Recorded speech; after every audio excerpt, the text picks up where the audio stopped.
morning from Alabama. Today we are in the Talladega National Forest in Cheaha State Park. This is my first time hiking in Alabama, and the landscape here, it's very different from California, so I'm excited to see what kind of creatures and wildlife we see on the trail. It should be a fun one today. We're doing a hike that's just under 7 miles, so let's get going.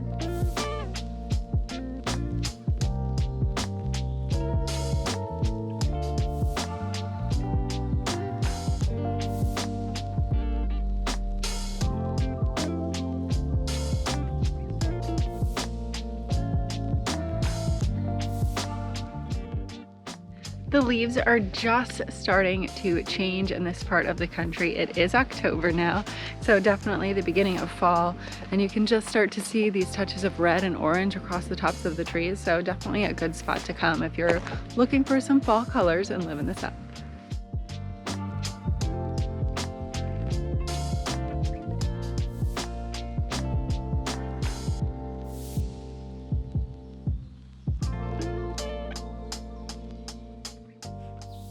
So the Talladega National Forest is actually almost 400,000 acres of protected forest. It sits right at the bottom of the Appalachian Mountains, and the trail that we're on today is called the Cave Creek Trail. It's a loop trail. It is just under 7 miles, and we started on the Cheaha Trail, which actually is about 130 miles, so you can do some pretty serious backpacking along this route.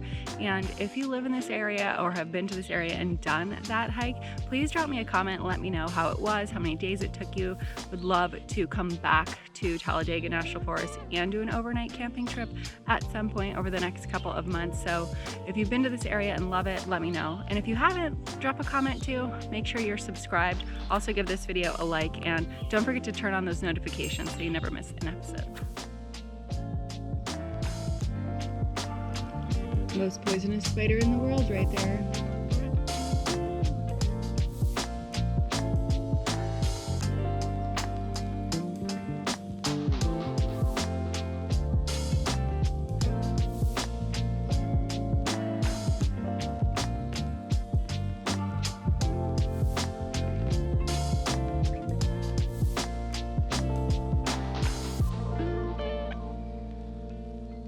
Right now is my favorite time of the morning, golden hour. This is just such a beautiful time to be out here in the forest, and all of the red and orange and just beautiful colors are really popping right now. So I'm just absolutely loving the hike so far. We've gone almost 2 miles now, so almost what, a quarter of the way through. So as I said, this is a loop trail, so we are going to not go back the same way we came, and there's a lot of noises out in the forest right now. It is fall, as I said. There's lots of acorns falling and lots of woodpeckers around. So all in all, so far, just really loving it, loving the scenery, and really having a great time. So we're just coming up the ridgeline right now, and if you can see behind me, which I'm not sure how well this camera shows it, but we're just now beginning to see the mountain range and just all the forest that's behind us now that we're kind of up at a higher elevation. And it is so beautiful. One of the things I'm noticing here that obviously is a little bit more pronounced in the Smoky Mountains, but there is a lot of this fog and kind of haze over the forest right now. It's absolutely beautiful. And speaking of the Smoky Mountains, if you guys haven't watched my travel guide to the Smoky Mountains, check it out after this video. This area, obviously, as I said, is at the end of the Appalachian Mountains, so very similar in the ecosystem, but absolutely beautiful.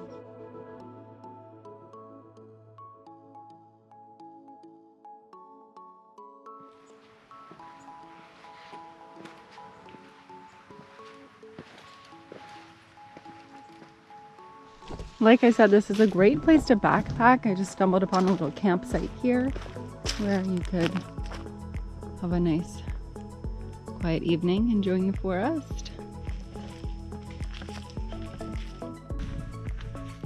A couple of things you will want to bring or wear if you're coming out here to hike or backpack. One of them is long pants. There is a lot of low bushes and plants along the trail, so definitely want to protect your legs. And in the warmer seasons, you'll want to protect your legs against bugs. Another thing is a wide brim hat. As you guys know, I never leave home without mine. And it's not so much for sun protection here, even though it is starting to get sunny now, but it's more for spider webs. Since I'm basically the first person on this trail today, there was a lot of them, and I can tell you from experience, you will be much happier if your hat hits the spider webs rather than your face. You also want to bring ample water. As you guys know, I always bring a water bladder, and all the things that I'm wearing today and bringing you can find in the description below as well.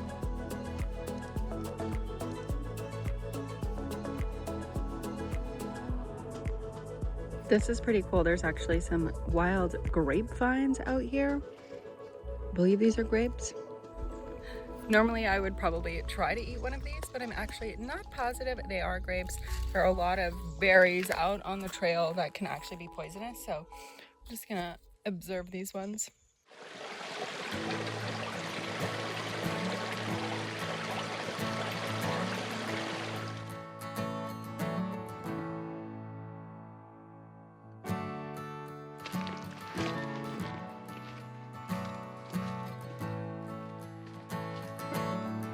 Just came up to our first really big trail junction here, and we are going to go right here to continue on the Pinhoti Trail.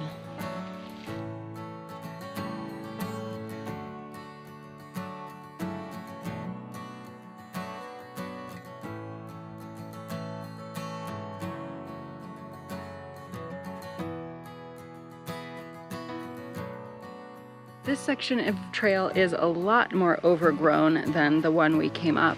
There is a lot more rocks as well, a lot more just foliage and shrubbery on the trail, so definitely watch your step. I already rolled my ankle twice, so a little bit more treacherous on this side, so just be careful.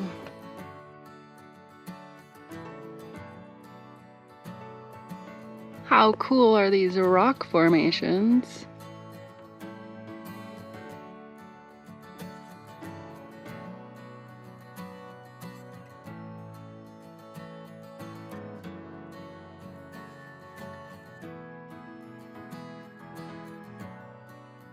One of my favorite things about a forest like this one, because it is really dense and very moist as well, you get a lot of mushrooms in the fall and even the rest of the year. There's just a ton of edible plants and berries that you can eat out here. There's actually a lot of blueberry bushes out here. It's not the right season, but you know, on the trail we've seen mushrooms, we've seen grapes. There's probably a ton of other stuff out here you can eat too. So something that I've been thinking about is actually coming out with someone that's a little bit more specialized than me, doing a foraging hike. So if that's something you guys might be interested in, either here in this part of the country or over by, you know, Smoky Mountains National Park maybe, let me know in the comments if that would be something you guys would be interested in watching. So there are a ton of acorns out here on the trail, and a cool fact about acorns is that the Native Americans actually used to make flour out of acorns. I actually did this as a kid. I will say that it's not the tastiest.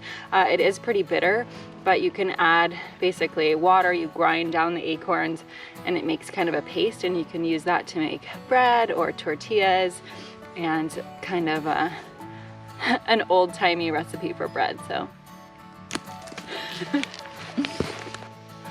knock knock. Who's there? Orange. Orange who? Orange, you glad I didn't say banana?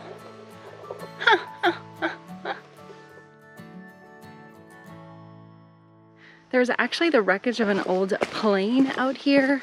We are right by McDill Point, and if you look in the woods, you will see this.